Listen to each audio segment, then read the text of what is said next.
ავჭალაში მთის ფერდზე გაჩნდა ხანძარი დაახლოებით რამდენიმე საათის წინ სახანძრო სამაშველო ბრიგადები იმყოფებიან ადგილზე ვერ ხერხდება სამწუხაროდ ცეცხლის ლოკალიზება, ვინაიდან აქ საუბარი არის დაახლოებით 10 ჰექტარამდე და სახანძრო კერები, ხანძრის კერები არის რამდენიმე ძალიან დიდ მასშტაბზე არის ცეცხლი გავრცელებული, შესაბამისად ვერ ხერხდება ერთ კონკრეტულ ლოკაციაზე ცეცხლის ჩაქრობა. სამუშაოებში ჩართული არის სასაზღვრო პოლიციის ვერტმფრენები, ორი ვერტმფრენი მუშაობს ადგილზე და ისინი ცდილობენ, რომ ცეცხლი ჩააქრონ. ადგილზე ასევე მობილიზებული არის უამრავი სახანძრო სამაშველო ბრიგადები, ისინი ცდილობენ მაქსიმალურად, რომ ჩააქრონ ცეცხლი, თუმცა ადგილზე ასევე არის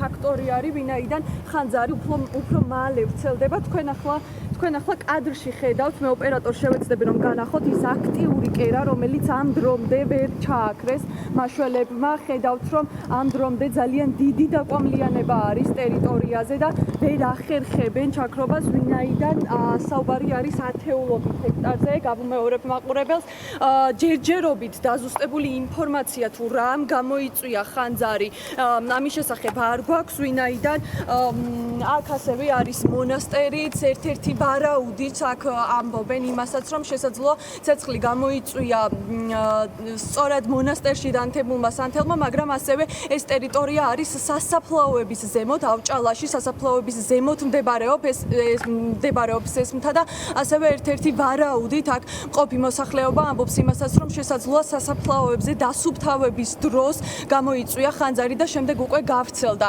ტერიტორიაზე. ჩვენ ბუნებრივია ვრჩებით ადგილზე და მოვლენების განვითარების შესაბამისად დაგიბრუნდებით, ვინაიდან ამ ეტაპზე ბოლო მონაცემები არის ის, რომ ცეცხლის სრული ლოკალიზება და ჩაქრობა ვერ ხერხდება.